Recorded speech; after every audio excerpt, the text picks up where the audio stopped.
Welcome to Sumathi kitchen diaries Tamil. இப்போ நம்ம நார்த்தங்காய் ஊறுகாய் 6 மாதம் வரைக்கும் கெட்டு போகாமல் எப்படி செய்கிறது அப்படிங்கிறத பார்க்கலாம். இதுக்கு 1/2 கிலோ அளவு நார்த்தங்காயை வெந்நீரில் மூழ்க வச்சு கட் பண்ணி விதைகளை நீக்கி எடுத்திருக்கேன். ஈரம் இல்லாமல் தொடச்சி கட் பண்ணணும். தேவையான பொருட்கள்: செக்கு நல்லெண்ணெய், தனி மிளகாய்த்தூள், 20 கிராம் அளவு கடுகு, 10 கிராம் வெந்தயம், 10 கிராம் வெல்லம், தேவையான அளவு உப்பு, தாளிக்க கடுகு உளுந்தம் பருப்பு, நம்ம வீட்டிலையே செய்து பொடி பண்ணின பெருங்காயத்தூள், இதெல்லாம் எடுத்து தயார் நிலையில் வச்சுக்கலாம். இப்போ நம்ம ஸ்டவ் ஆன் பண்ணிவிட்டு அதில் ஒரு கடாய் வச்சுக்கலாம். ஃபஸ்ட்டு நம்ம அந்த கடுகு வெந்தயம் இரண்டையும் ட்ரை ரோஸ்ட் பண்ணிடுவோம். கடாய் சூடாகட்டும். வெந்தயம் கடுகு இரண்டையும் ஒன்றா சேர்த்துக்கலாம். கடுகு நிறம் மாறி நல்லா பொரியும். வெந்தயத்தோட கலர் மாறி வரும். அது வரைக்கும் நம்ம ட்ரை ரோஸ்ட் பண்ணுவோம். கடுகு நல்லா வெடிக்க தொடங்கினோடனே நம்ம ஸ்டவ் ஆஃப் பண்ணிவிட்டு அதை ஒரு மிக்ஸி ஜாருக்கு மாற்றிக்குவோம். இப்போ அதே கடாயில் நம்ம ஒரு 100 மில்லி அளவு செக்கு நல்லெண்ணெய் சேர்த்துருக்கோம். எண்ணெய் நல்லா சூடாகட்டும்.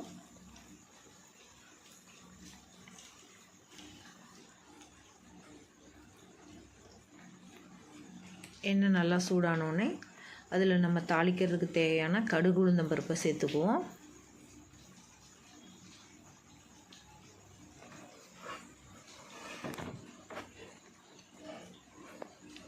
அது கூடவே கடுகு நல்லா வெடித்த பிறகு, கடுகு நல்லா பொரிஞ்சு வந்ததுக்கப்புறம் நம்ம எடுத்து வச்சுருக்க 10 கிராம் பெருங்காய பொடி, இதையும் நம்ம சேர்த்துக்குவோம்.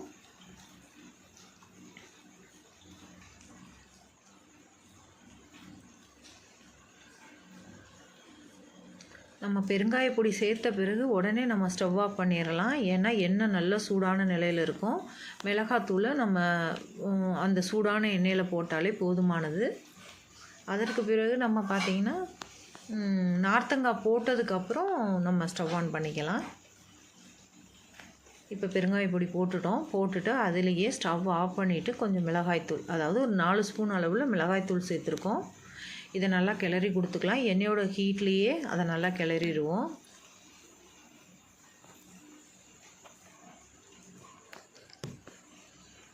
இப்போ இதில் நம்ம கட் பண்ணி வச்சுருக்கிற நார்த்தங்காயை சேர்த்துருவோம். நம்ம மிளகாத்தூள் எல்லா நார்த்தங்காயிலையும் எல்லா துண்டுகள்லையும் படுற மாதிரி நல்லா கலந்து கொடுத்துக்கலாம். அதுக்கு தேவையான அளவு உப்பு சேர்த்துப்போம்.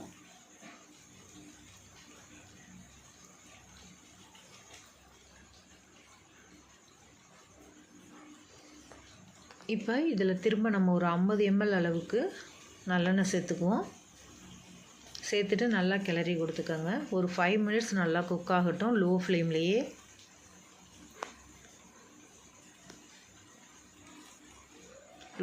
குக் ஆகட்டும். நம்ம கடுகு வெந்தயம் இந்நேரம் நல்லா ஆறி இருக்கும். அதை நம்ம பொடி பண்ணிட்டு வந்துடுவோம். அந்த பொடியை நம்ம இதோட சேர்த்துக்கலாம். நல்லா எண்ணெய் பிரிஞ்சு வருது பார்த்திங்களா? இந்த ஸ்டேஜில் நம்ம வெந்தயம் கடுகு பொடி இது ரெண்டையும் சேர்த்துக்குவோம். சேர்த்துட்டு நல்லா கிளறிக்கோங்க. நல்லா கலந்த பிறகு அதில் 10 கிராம் வெல்லம் எடுத்து வச்சுருக்கோம் இல்லைங்களா? அந்த வெல்லத்தையும் சேர்த்துப்போம். இந்த பொடியை நல்லா கலந்துக்கோங்க. அளவுகள் மாறாமல் இதே அளவில் செஞ்சு பாருங்கள். அருமையான நார்த்தங்காய் ஊறுகாய் நமக்கு ரெடி ஆயிரும். இது பார்த்திங்கன்னா ஊறுறதுக்கு ஒரு 3 to 4 நாள் ஆகும். உடனே சாப்பிட்றத விட 4 நாள் கழித்து நல்லா ஊறிய பிறகு சாப்பிட்டு பாருங்கள். ஒரு அருமையான நார்த்தங்காய் ஊறுகாய் ரெடி.